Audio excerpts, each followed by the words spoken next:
Yo, what up, though? What's up, my boy? It's showtime. The drought is over. I got what you need.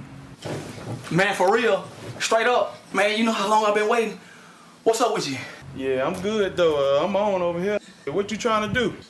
Man, for sure, boy. You know how many folks been calling me, man? Golly, I need to make the most of this. I tell you what, man. What you let me do 5 for? 5. I'll let you get 5 for 16 apiece. Okay. All right, so you let me get 5 for 80. Bet. Let me make a couple phone calls. Let me holler at a couple of my people real fast. Man, I'm gonna hit you back. Give me about 30, 45 minutes. I'm gonna hit you back. Call the airport, give me a ticket and everything, man. I'm on my way. It's on. Okay, bet. Yep.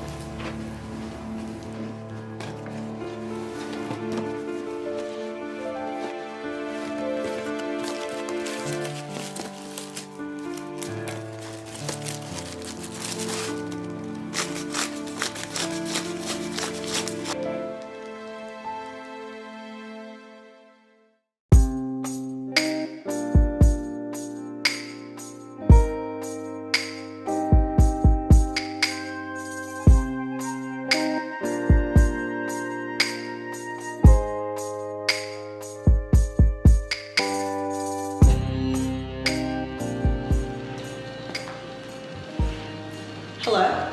Hey, what's up, baby? What's happening?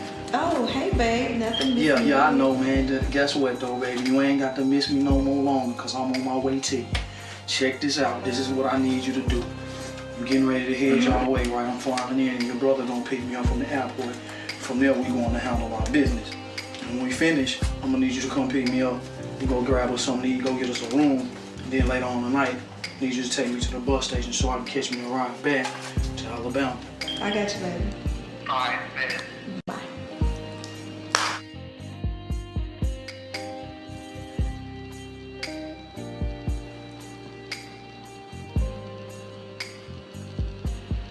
Smart. Oh, yeah. It's on. Okay. Bye.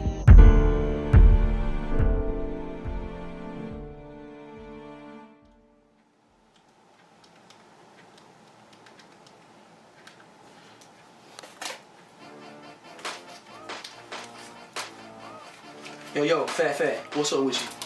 Check me out, it's on. Do not spend another dime, you know what I'm saying? Give me about 24 hours and I'll be with you. Yeah, I got you, you ain't gotta worry about nothing. Yeah, for sure. For real, man, it's on for real, man. Just give me 24 hours, man. Don't trip, I got you. Don't spend a dime, I'm coming through. All right, baby.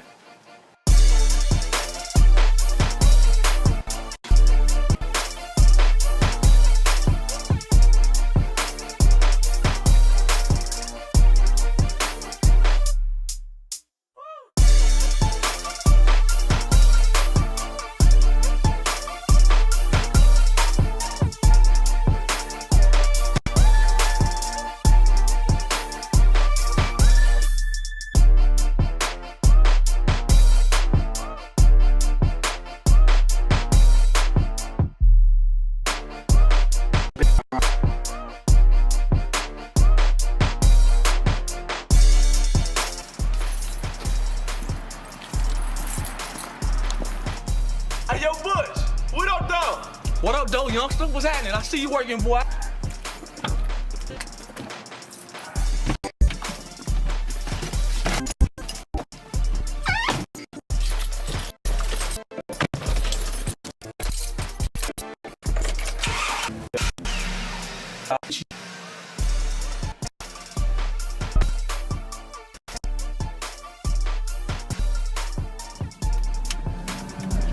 Hey, baby, what's up?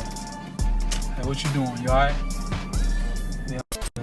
Check this out. I just got a call, and I gotta take an emergency trip to town, okay? I'll be back in about 24 hours. Do not tell nobody where I'm going. Yeah, I'm good. Everything alright. Yeah, give me about 24 hours. I'll be right back to you around about this time tomorrow, okay? Yeah, I love you. Alright. Alright, bye.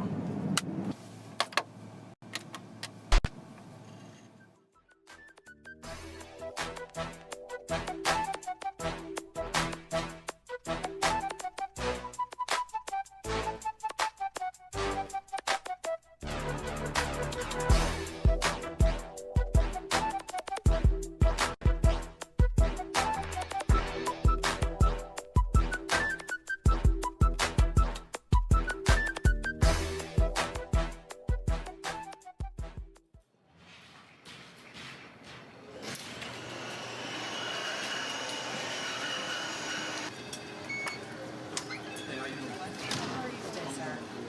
Oh, how can I help you? I need a one-way flight to Houston. Okay, so traveling to Houston today? Okay. Now, I do have a flight that's leaving about 3:30 today that I can get you on. That'll be perfect. Okay. Yeah, what's your last name? And your first name? Whereas the total cost of that ticket is $424.50 today. Is that okay? That's straight. I just need to see your ID, please. Okay, thank you.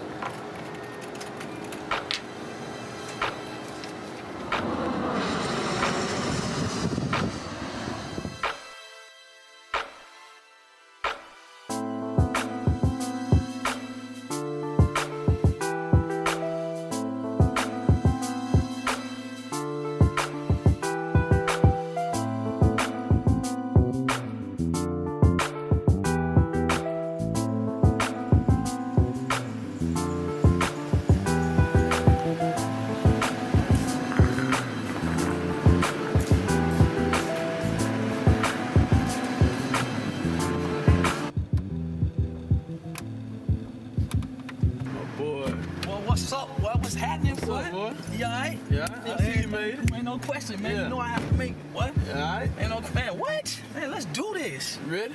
Let's do it, man. Ain't no Yeah. question. You better believe it.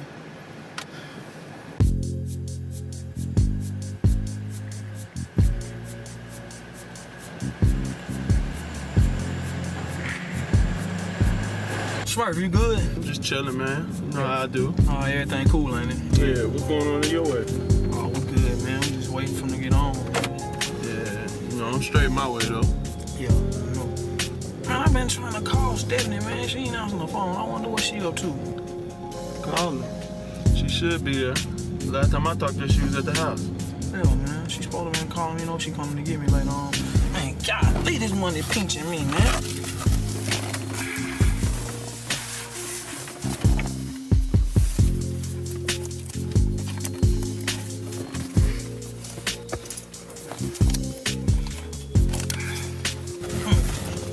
I had to come through that thing, boy. You already know.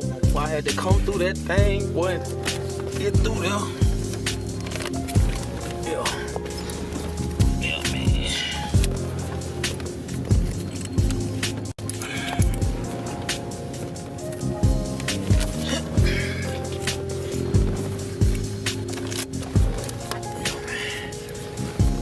Yo, straight.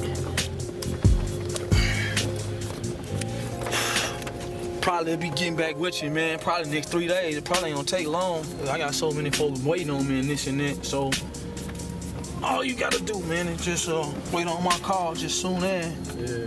And I'll be back. You know, I'll be ready. I just holler at my people, you know. Yeah. No question.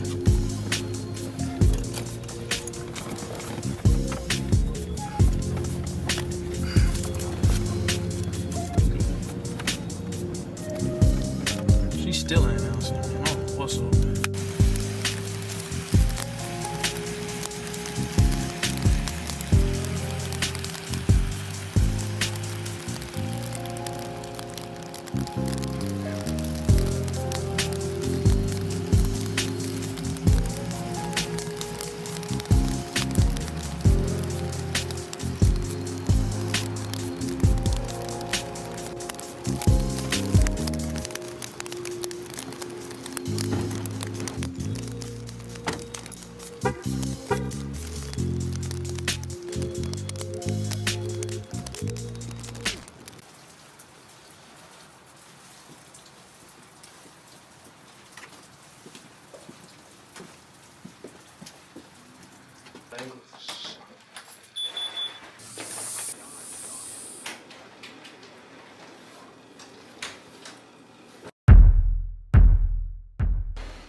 Man, what's Stephanie at, man? She's supposed to be coming to get me, man. Going out to eat and then she gonna take me to the bus station. Call her again. She should answer. I been calling her since the plane landed. She still ain't answering.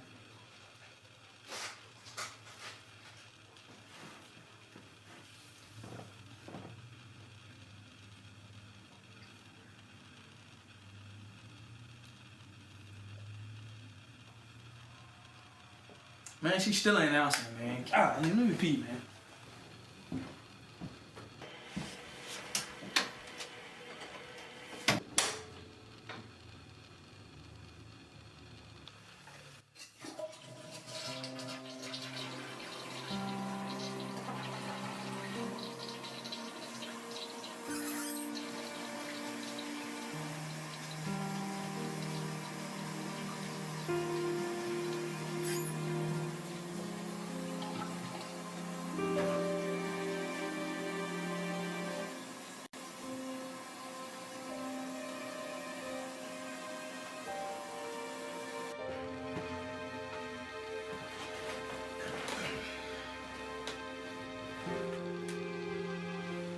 Man, Stephanie still ain't answering, man. Why don't you call and see if she answers for you?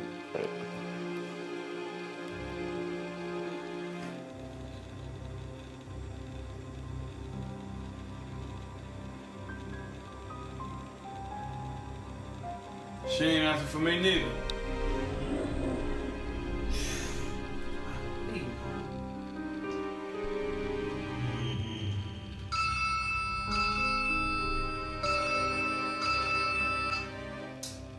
Yeah. Okay. Alright. Give me a second. I'll be right there. Hey, let me get that bag. My people's just called.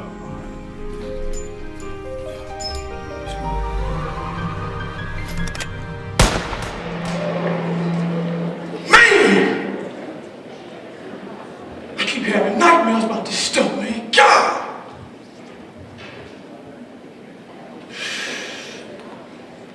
I can't believe, man. This dude done tricked me all the way down here to Texas. Robbed me for this paper. And he pulled a gun in my face. Pulled the trigger. But the gun didn't fire.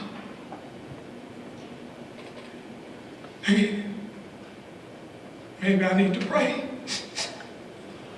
Because somebody been praying for me.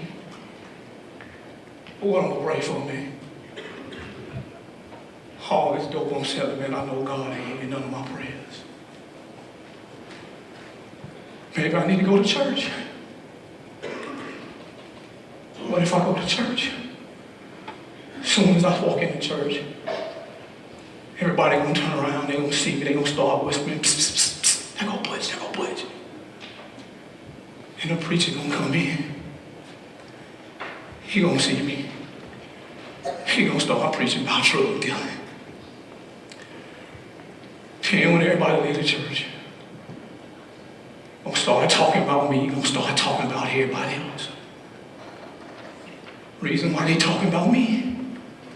They mad at me because they broke and I ain't. Man, this church stuff, man, is full of birds. Man, I don't want to be nobody, don't nobody want me. But I gotta be here for something. Dude didn't pull a gun in my face. Pulled a trigger. But the gun didn't fire.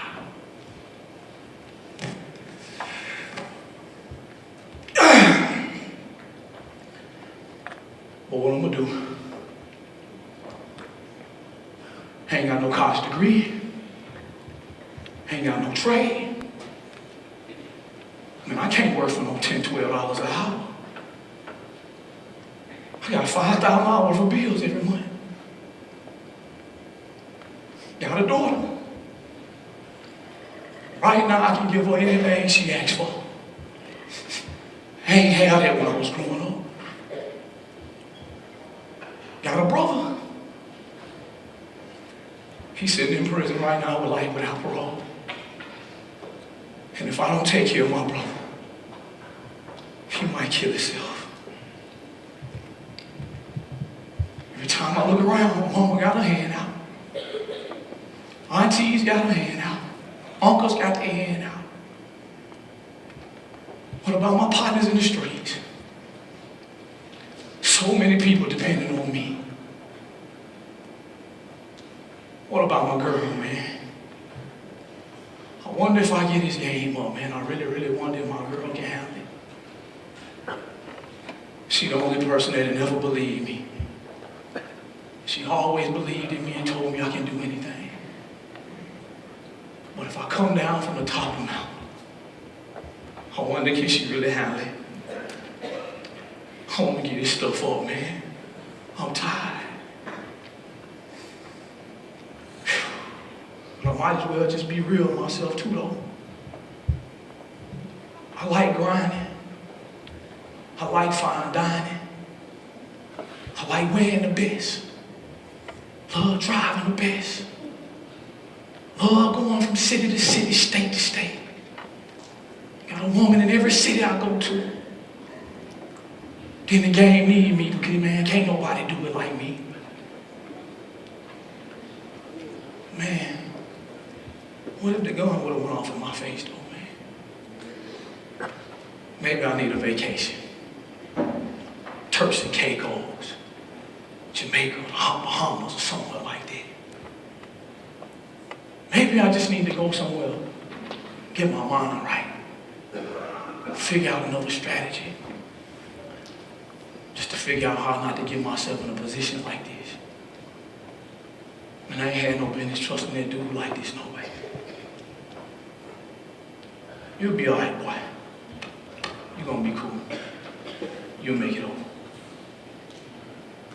That was me in the summer of 2003, trying to give up the game, trying to let it go, but I just felt trapped. Let me give y'all a quick synopsis of me and who I am. My name is James Eldridge, 34 years old, from Florence, Alabama. My father was killed when I was 4. My mom was addicted to drugs, crack cocaine in particular, until I was 17. My grandmother was my caregiver. She raised me.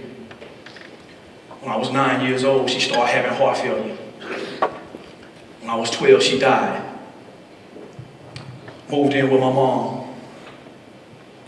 Every day, physical abuse, psychological abuse, verbal abuse. And at 15, I sold my first piece of crack cocaine. And at 18, I was traveling back and forth from Florence, Alabama to Detroit, Michigan on a Greyhound bus with drugs. At 20, I bought my first kilo of cocaine. And anytime you buy a kilo of cocaine in the streets, at 20 years old, the streets will look at you like you're a celebrity. At 24, what you just witnessed, true story. That was my 4th time staring death in the face on a 4th secular occasion. Guy whipped a gun in my face, pulled the trigger, but the gun didn't fire. Did I quit? No, that wasn't enough. But on August 1st, 2005, the FBI and the DEA had enough of me. That was the day they arrested me and indicted me and charged me with conspiracy to attempt to deliver and conspiracy to attempt to possess 50 to 150 kilos of cocaine and 2,000 pounds of marijuana. On April 17, 2006, I stood in front of Judge Sharon Blackburn at the Hugo Black Building in Birmingham, Alabama. And by the grace of God, she sentenced me to 96 months in federal prison. And when I got in prison, when I realized that there were no distractions, there were no interruptions, there were no interferences, and there were no attachments, I began to face the reality of the fact of that if I go back to society when I get released and sell drugs at the same route I was selling before I got to prison, the next time they would catch me and give me a life without parole sentence. Therefore, I started entertaining the questions of growth. And I got away from the in crowd in prison. And I started hanging with older individuals who I consider had wisdom, knowledge, and understanding about life. And one day I was with an older individual, and he posed a question. He said, "Young man, what caused you to sell drugs anyway?" And when he first asked me what caused me to sell drugs, right then I couldn't understand it, I didn't know it. But as the question began to resonate in my mind day in and day out, over and over again, I said, man, I was in an identity crisis. And right now, Florence, I want to talk to y'all about the 6 pits of an identity crisis. Statistics and society says that 90% of young people don't know who they are and they don't know where they're going. And me personally, I want to be transparent with you. When I was 16, 17, 18 years old, I have to be the first to admit that I was in pit number one of the identity crisis, and that's fabricated manhood. And all fabricated manhood is this: when you're living a lie. I tried to be so many different people and so many different things. Every time I changed environments, I changed personalities. When I got around athletes, I tried to act like I was an athlete. When I got around drug dealers, I tried to act like I was a drug dealer. When I went to the barber shop, I wanted to be cool, so I tried to act like I was just so cool. When I went to the mall, I wanted to be known as the biggest baller, so I would just spend all kind of money. When I got around people I respected, I wanted them to think I was a saint, so I acted like I was a saint. Y'all know exactly what I'm talking about. Don't act like y'all don't know what I'm talking about. Y'all know exactly the people that get up in the morning and when you look at your Facebook page, first thing they say is they give all the glory, all the honor to Jesus Christ. Then later on they cussing people out. Y'all know the type of people that come to church each and every day. Y'all know the people who come to school each and every day that don't have 2 words to say, but they get on Twitter, they tweet like they tough. Y'all know exactly what I'm saying. All fabricated manhood is this right here. On the outside, you want to look like you got it all together. But on the inside, you really, really messed up. On the outside, you look like you got vision, you look like you got purpose, but on the inside, you know you lost. On the outside, you want to look like you a bully, but on the inside, you know you a baby. On the outside, you want to look like you strong, but on the inside, you know you weak. Ask yourself the question: how many people is in my circle right now that's the counterfeit? That act like they real, but they really fake. But the true question is this right here: ask yourself, am I the counterfeit or am I the real? Because 9 times out of 10, if you in pit number 1, it's reason because you in pit number 2. In pit number 2 in the identity crisis, you coming from pit to pit, you getting lower and lower. It's a sense of belonging. You want to be received, you want to be respected, you want to be accepted, you want to be recognized, you want to be connected to a specific clique of people who you say is the in crowd. And anytime you got a deep desire to be amongst a specific group of people, you can be easily influenced or manipulated to do things that's outside of your character. Y'all know it's the difference between being a follower and a leader. You know, the followers just run up and they try to get in the crowd because they want to be seen. And because I was a dope boy, and because I wanted to be received, because I wanted to be belonged, because I wanted people to know me as this type of person, not only would I get on the bus and ride back and forth from Florence to Detroit on the bus with drugs, I was so crazy, the dude who was teaching me how to sell drugs, he would strap me up and put me on a plane. And I would fly on a plane. This is before 9/11 happened. I would fly on a plane from Detroit, Michigan to Nashville, Tennessee, Birmingham, Alabama. Not even thinking about the consequences. Just because I wanted to be somebody. If you hang around negative people, negative stuff will come out of you. And 9 times out of 10, the reason why you need a sense of belonging is because you're in pit number 3. You're dying for attention. The hype and the spotlight. The people that's dying for attention is the ones that can always be heard before they're seen. The people that's dying for attention, they run in the lunchroom and they be hollering, don't even be talking about nothing. They just want everybody to look at them. Y'all know what I'm talking about? Man, let me tell y'all one specific reason. Let me tell y'all one specific thing how I was really, really dying for attention. Back in our day, before Florence High School combined, it was Bradshaw and Coffee, right? And so I knew it was basketball season, and Bradshaw was playing Coffee on a Friday night, and I knew the whole city would be out. And so I wanted all the attention on me. I needed that. So, and I had another partner that I used to sell drugs with. He needed the same thing too. So I called him. I said, check this out. Hey, Blue, man, we the only 2 people in Northwest Alabama with mean coats. Man, let's put our mean coats on, man. Let's go to the game. And let's stand down at the bottom. And when the game come down on our end, we can just stand there and everybody will look at us. So I put my black mean coat on. He put his cream and brown chinchilla on, and we walked to the game. We walked in. We come in with our coats, and we standing down there for about 10 or 15 minutes. And I could just see everybody just looking down at us. About 10 minutes go by there, and the police officer walked up to us. He said, hey, man, there's plenty of seats up here. Why don't y'all go get y'all a seat? We say, no, we good. We don't need a seat. So we walked out. We got us something from the concession stand. We walked out here. We just stood out here because we wanted everybody to look at us. As soon as we walked out of the game and got in the car and pulled off, the Florence Police Department pulled us over and started searching the car. I knew exactly they was going to do that. I knew they was going to happen, but I just had to have everybody looking at me because I was in the identity crisis. And the reason why I was dying for attention is because I was wrapped up in pit number 4. I had a distorted self-perception. A distorted self-perception is this. It's when you see yourself the way everybody else see you. You are so worried about what people say, feel, think, or believe about you. And you start seeing yourself the way everybody see you. So therefore, you don't have strong self-perception. You got everybody else self-perception. You don't have a strong self-value. You got everybody else self-value. You don't have a strong self-concept. You got everybody else self-concept. You don't have strong self-awareness. You got everybody else's awareness. You ain't got strong self-assurance. You got everybody else's self-assurance.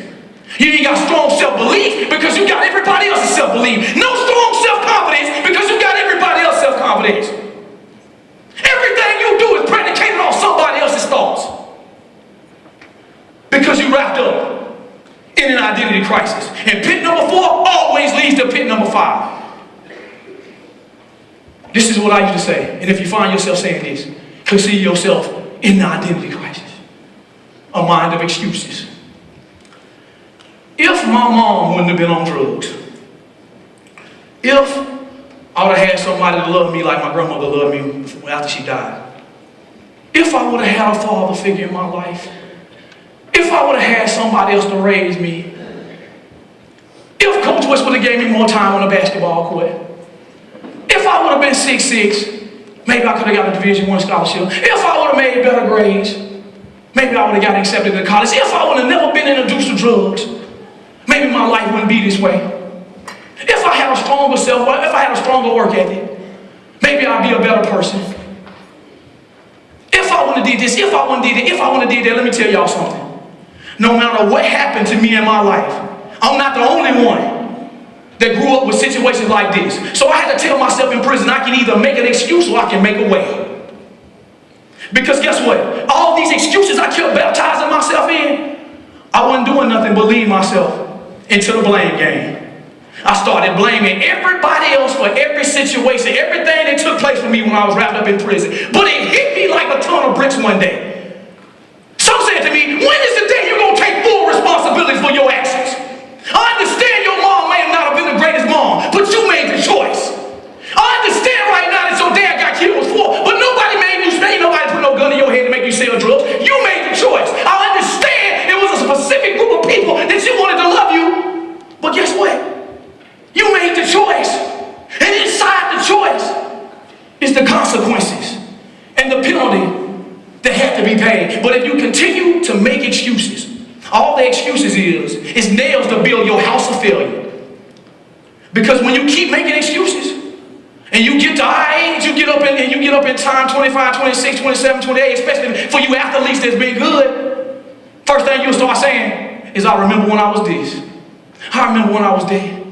I remember when I should have did this. I remember when I should have did that. All you're doing is putting yourself in digression. And because life is about progression, you can never be the person that you was always called to be.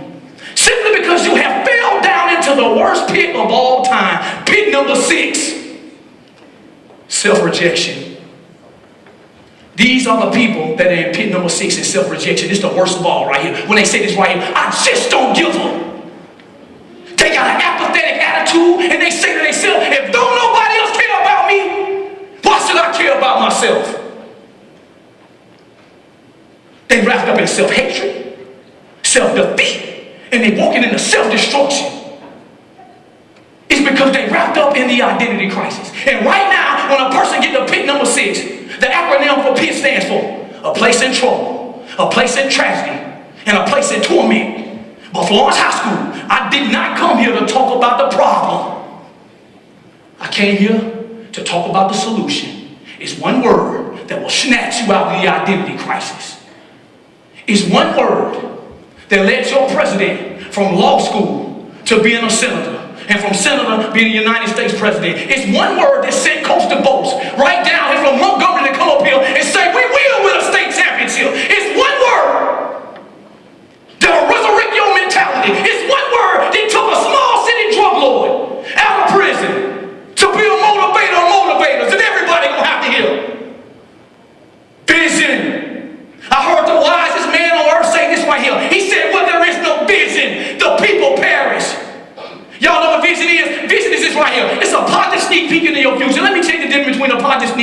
and a negative sneak peek. Hey, y'all know what y'all just seen? That was a negative sneak peek.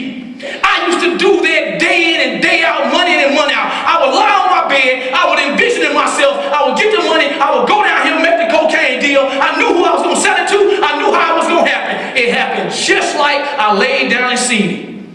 But if you can lay in your bed and you can imagine yourself being a person of productivity, being a person of purpose, that's a positive sneak peek into your future. I did 5 years in prison, 6 years in prison. I did 5 years throughout the eyes of vision. And this statement right here catapults my life day in and day out. Anytime a person has been impregnated with vision, whether you're conscious or whether you're unconscious, you come in divorce into your future on a daily basis.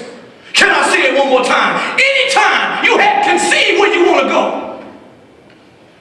whether you understand it, whether you know it, whether you don't know it, you commit abortion to your future on a daily basis. Once you got vision, once you know what you want to do, once you know where you want to go, you can get a thing I like to call self-swag. Y'all talk about all the swag y'all got. Y'all know what y'all saying? Y'all saying this right here. Man, hey, I got self-confidence, I got self-assurance, and I got self-belief. And I can do anything that I put my mind to. Because if you don't believe in yourself, nobody else will. Vision makes you not only do it give you self-swag, but vision makes you, it makes you a game changer and not a stage player. Can I tell you the difference? The stage player, he comes to the scene and he put himself with the in crowd and he do anything anybody tell him to do. He don't do no more, he don't do no less. Every time somebody in the crowd get in trouble, he the one to get in trouble. Because he's the stage player. But the game changer, he comes to the scene and he recognizes and assesses the situation. He say, no, I ain't finna get a part of the clip. I'm not finna get infected with what they got, but I'm finna affect them because I got gifts, talents, and abilities and I can walk on my own. You got to be a game changer. Think about your president. He said, I must, I will, I have to become the first African-American president. He said, yes, we can. And the whole world bought into it. He changed it. Think about Dr. Martin Luther King. Back in the 60s. He said, I've been to the mountaintop. I've seen the promised land. I might not make it there with you. But we as a people, Martin Luther King died for something he believed in. But he was a game changer. Look at Steve Jobs right now. Everybody in here almost got Apple products. The Apple product is outliving him. My question to you is, what makes you a game changer and not the stage player? If you're not in fabricated manhood, call yourself a game changer. If you don't need a sense of belonging, call yourself a game changer. If you're not dying for attention, call yourself a game changer. If you got a strong self-perception, call yourself a game changer. If you don't make excuses and you make a way, call yourself a game changer. If you ain't in self-rejection, call yourself a game changer. Because you have gifts, talents, and abilities that's waiting to be uncovered and discovered. For everybody that's under the sound of my voice, hear me and hear me well. You just very well may be an attorney, an accountant, or an athlete. You may be a banker, a biologist, or a businessman. You may be a coach, a counselor, a consultant. You may be a doctor, a dentist, or a dietitian. You may be an engineer, an evangelist, or an electrician. You may be a motivator, a minister, or a musician. But whatever you are, you discover it, you understand